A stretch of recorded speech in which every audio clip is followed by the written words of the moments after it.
Yo, what is up? 1.14 release dates have been leaked on rykozet.info. Now, 1.14 release is, in my opinion, one of the biggest patches in World of Tanks. The World of Tanks has never seen a bigger patch than the 1.14. It is happening, so they say, on August the 9th on Asia, on NA the following day, August the 10th, in EU and RU simultaneously on August the 11th. Now, all this, why I say this is the biggest patch ever, this is happening at a time when World of Tanks is seeing the lowest numbers ever. Year on year, the game has been dropping down, less and less participation. You can see over here during the pandemic in 2020, after the Christmas boost every year during Christmas time, the Christmas boxes, there's a boost, and then last year it was the boost, and then immediately in lockdown kind of helped World of Tanks a little bit because it brought it back up to higher numbers, back to almost 2015 numbers, the height of World of Tanks. You can see the numbers here, a lot of people playing it during the lockdown, but now you can see the game is in decline again. Here you can see a little bit of a boost up when World of Tanks went into Steam. A lot of people started playing because of the introduction to the Steam client, and now it is dropping down again, slowly dropping again. It reflects here as well. Registered players, you can see a huge boost when we World of Tanks entered into partnership with Steam and available to download on Steam. Amount of battles weekly, you can see it's maintained or slightly dropped a little bit, but this is a normal. Every summer there is a dip. In 2019, end of summer or just before Christmas 2019, that was the lowest World of Tanks has ever been, and then the Christmas loot box came, and then the pandemic started, everyone was on lockdown, and now it's back down again. We are here. So that is why I say World of Tanks 1.14 is going to be the biggest update for World of Tanks, biggest it's ever been.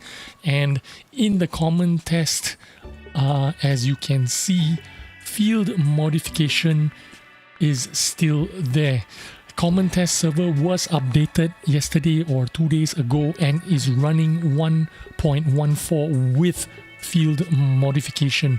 This means Field Modification is 100% coming to the live server. What does this mean for you?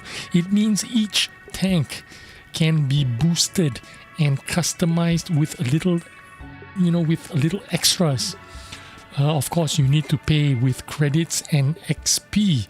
You need to unlock these capabilities for hundreds of thousands of credits of XP and millions of credits for each tank.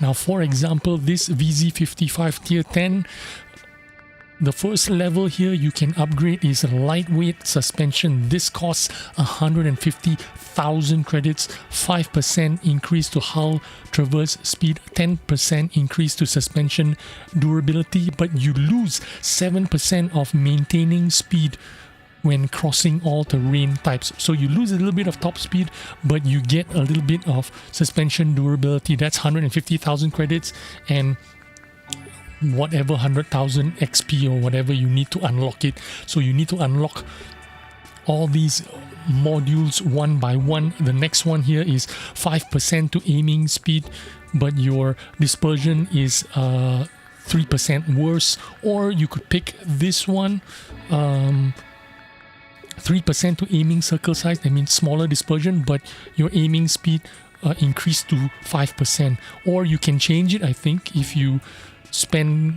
decide to spend credits here, you can change it or something. I'm not too sure how you do that, but I think you can change it around if you didn't like it. But basically you unlock all these one by one for 150,000 credits and X amount of XP, maybe around 800,000 XP total to unlock everything. Of course, you can use gold to convert your combat XP from all your tanks into free XP. So how much gold you got, you can convert it. And this is the whole idea, to monetize all these modules that you can unlock. You need to use your XP, so you need to convert gold to convert your combat XP to free XP. And then if you need credits, you'll need maybe a premium account.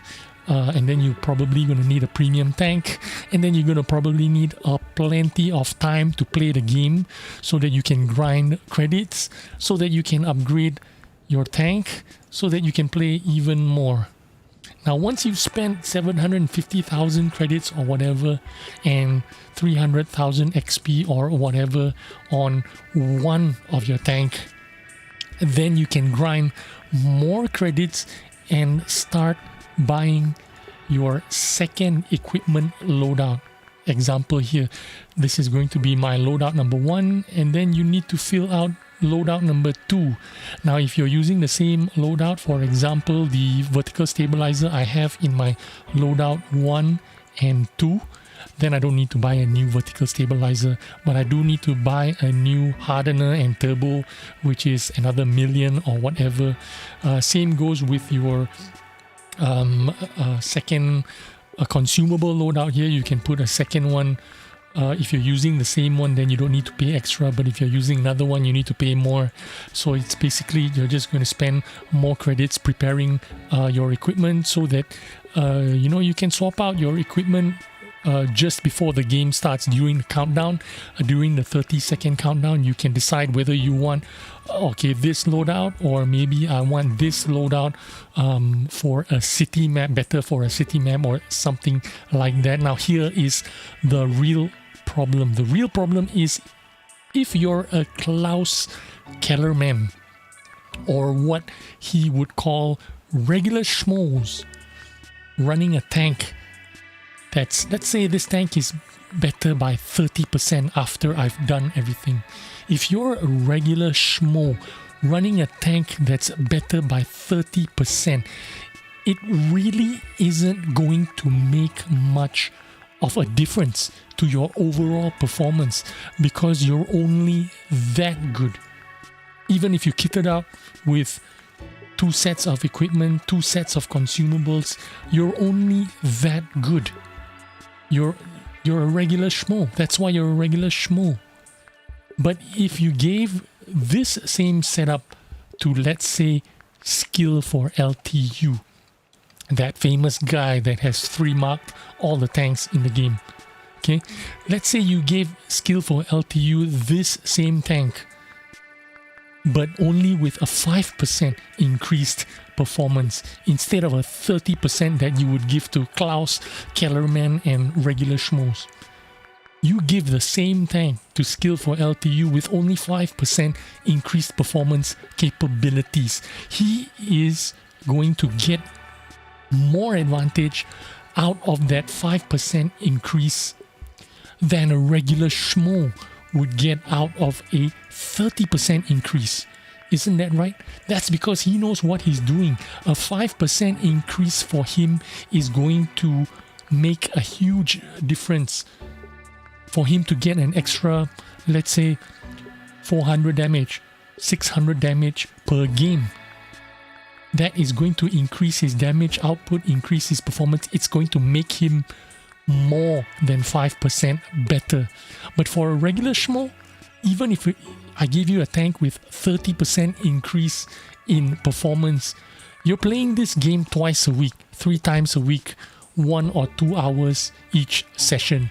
How much better are you going to get? How much are you going to benefit from field modifications? Whether your tank is 5% better, 10% better, 30% better, how much is it going to translate to your performance being 5% better, 10% better, 30% better. That is the real problem.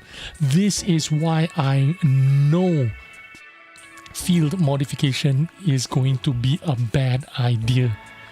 Now, you're not going to feel the changes immediately, but when it comes, you will know why so many people oppose this idea of field modifications. Now, if you look at the literature that Wargaming put out about field modifications, the results of field modifications in the sandbox server. This is on the NA server, the preliminary results. Check out the language here. Roughly 75% of players liked the key mechanics of field modification. 75%. That is a huge number. Now, this is on the NA server, like I mentioned. This is on NA server. On the EU server,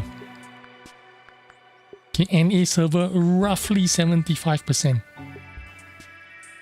EU server, over 75% of participants liked the key mechanics. So we have roughly 75%. In EU, we have over 75%. Well, what does it say in RU? Well, if you go to the RU preliminary results, they didn't even mention 75%. They just indicated that players liked the key mechanics. So they didn't mention the 75% here. Maybe, maybe they were gonna oversell it too much and no one's gonna believe them or whatever. What about Asia server? On the Asia server, same thing. There's no mention of 75%. Just says players liked the key mechanics. I did my own survey on you guys, on my viewers, and my viewers said no. My viewers said 57% of you said no to field modifications. That is my survey.